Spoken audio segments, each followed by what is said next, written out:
The phone rang, and my son's voice cracked through the line. "Mom, what did you do? The lawyer just called me. The house—" He couldn't finish the sentence. His breath rattled, panic bleeding through every word. I almost smiled, because I had been waiting for this moment. I remember the first time I met her, my daughter-in-law. She was sweet, polished, and spoke with that false humility people perfect in front of mothers. She said she loved him. I believed her. I wanted to. After all, a mother only wants to see her son happy. At their wedding, she clung to his arm, glowing. I told myself she'd protect him, build a home with him, honor the family he was born into. For years, I convinced myself I'd been right. But love, it doesn't rot overnight.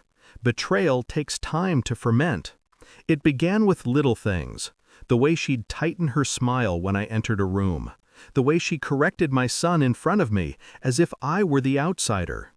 My son grew quieter around her, always looking for her approval before speaking. I knew control when I saw it.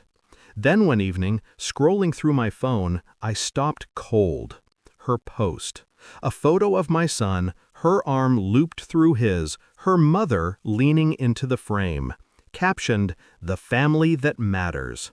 My chest tightened, but I didn't comment in anger. I typed just 2 words, "Good luck." It wasn't sarcasm, it was a warning. The truth is, I had been preparing long before that post. I had already seen the way she drew him further from me, isolating him. She had plans for him and for everything tied to his name. But so did I. You see, my husband and I built that house brick by brick. Every inch of it soaked in sweat, sacrifice, years of labor. I wasn't about to let it be handed to someone who thought I was disposable. I had spoken to my lawyer months earlier. Quietly, methodically.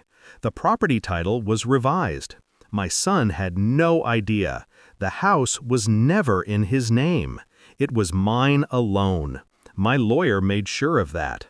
Papers filed, airtight. I didn't breathe a word. Then came the slip. My son visited one evening, eyes restless, fingers drumming on the table. He told me she wanted renovations. She wanted control. He mentioned transferring assets for efficiency. I nodded, smiled, and poured him tea. My silence kept him talking. He didn't know I'd already locked every door he thought was open. So when her post went up, "The Family That Matters," I knew it was time. My comment wasn't an outburst. It was the signal. Within the hour, my lawyer made the call. Documents were served. My son discovered the truth the hard way. The house, the savings, the securities, none of it was his to give away. He was a guest in the empire his parents had built. And his wife, the woman who thought she could erase me with a caption, had nothing.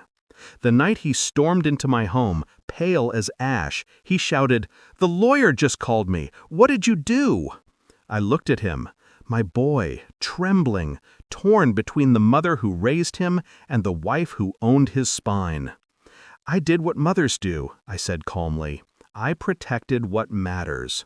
His mouth opened, but no words came.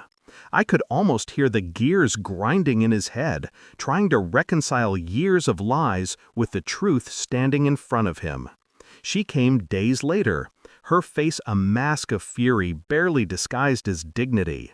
She didn't sit down. She didn't greet me. She went straight for the throat. "You had no right." I studied her.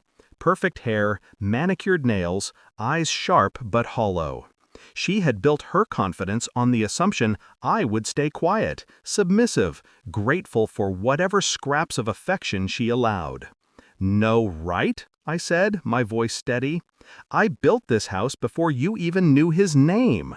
You walked in thinking you could rewrite the rules, but you forgot whose story this is." Her lips trembled, rage spilling out, but there was nothing left to threaten me with. The papers were signed, sealed. The property was untouchable. My silence had been her undoing. The fallout was slow, and I savored every step.